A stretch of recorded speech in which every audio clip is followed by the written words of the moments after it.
తండ్రి కుమార పరిశుద్ధ నామంలో అందరికీ వందనాలు. హల్లెలూయా మినిస్ట్రీస్ వారి దేవుని శుభవార్త. మొదటి సమూయేలు గ్రంథము 17వ అధ్యాయము 47వ వచనం. అప్పుడు యెహోవా కత్తి చేతను ఈట చేతను రక్షించువాడు కాడని ఈ దండువారందరూ తెలుసుకున్నారు. యుద్ధం యెహోవాదే. నేడు మన జీవితాల్లో కూడా గొలియాతు వంటి పెద్ద పెద్ద సమస్యలు ఎదురవుతూ ఉండవచ్చు. అప్పుల బాధ కావచ్చు, అనారోగ్యము కావచ్చు, కుటుంబ సమస్యలే కావచ్చు. ఆ సమయంలో మనకు అనిపిస్తుంది, నా దగ్గర తగినంత ధనము లేదే, శక్తి లేదే, ఈ సమస్యను నేను ఎలా గెలవాలి అని అందరూ కూడా అనుకుంటూ ఉంటారు.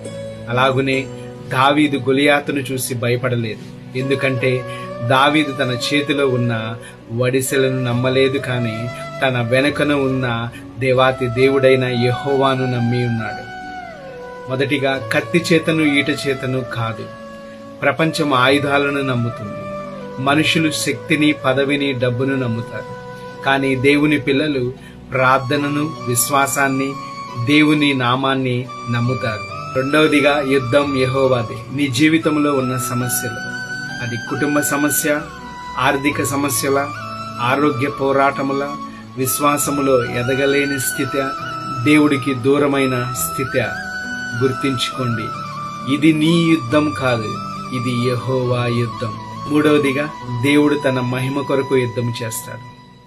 దావీదును గెలిపించడం ద్వారా దేవుని యొక్క మహిమ ప్రతి ఒక్కరికి తెలియజేయబడి ఉన్నది. అలాగునే నీ సమస్యను కూడా దేవుడు ఈరోజు తీయబోచున్నాడు. నీ ద్వారా దేవుని మహిమ చాటబోచు ఉన్నాడు. గుర్తించుకోండి, శత్రువు ఎంత పెద్దవాడైనా సరే, గొలియాతు ఎంత గర్జించినా సరే, నా దేవుడు జీవము కలిగిన దేవుడు. యుద్ధము నా చేతుల్లో కాదు, యుద్ధం యెహోవాదే. ఈ రోజున నీ ప్రతి సమస్యను ఆయనకు అప్పచెపితే యుద్ధం యెహోవాదే. దేవుడు యుద్ధము చేసి నీకు విజయాన్ని ఇస్తాడు. ఆమేన్.